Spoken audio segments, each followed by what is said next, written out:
بھائی نے کہا ہے کہ جادو کی علامتیں کیا ہیں؟ جادو، چونکہ جادوگر مختلف شیطانوں اور جنوں کے ذریعے اس میں انسان کو پریشان کرتے ہیں، تو اس میں طریقہ کار مختلف ہوتے ہیں،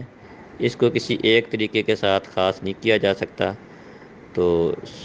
جو عام روٹین سے ہٹ کر معاملہ پیش آتا ہے اور اس کی وجہ کوئی طبی وجہ اس کی نہیں ہے، اور عام اس کی کوئی وجہ نہیں ہے،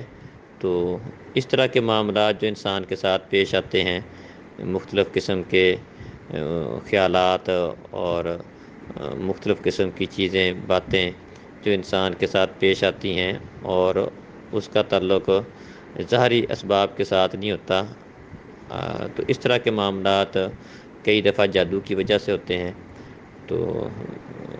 بعض چیزیں ایسی ہیں کہ وہ نفسیاتی مسائل کی وجہ سے ہوتی ہیں، یا ویسے ہی گھروں میں بے برکتی وغیرہ ہوتی ہے، اس کی وجہ سے لڑائی جھگڑے ہوتے ہیں، تو یہ ہر چیز کو تو جادو شمار نہیں کیا جا سکتا۔ تو بعض اوقات یہ انسان کی اپنی سستیوں کی وجہ سے اور اپنے اس کے طبیعت کی خرابی کی، مزاج کی خرابی کی، اخلاق کی خرابی کی وجہ سے کئی سارے معاملات بنتے ہیں،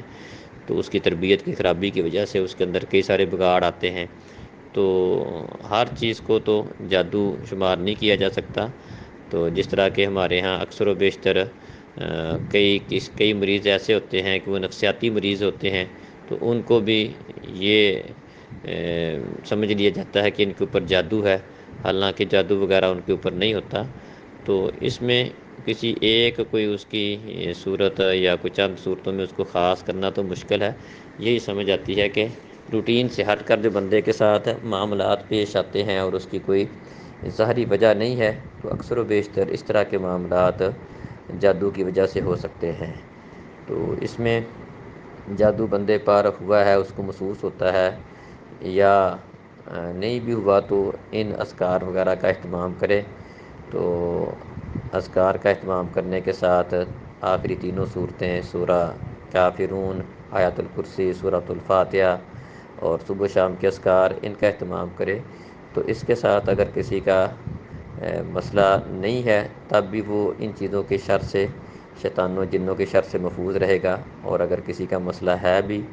تو انشاءاللہ ان اذکار کی پابندی کرنے سے، قرآن کی تلاوت کی پابندی، سورۃ البقرہ، سورہ بقرہ کی آخری آیات اور ان اذکار کا اہتمام کرنے سے انشاءاللہ یہ ان چیزوں کا اثر ظاہر ہو جائے گا۔ السلام علیکم۔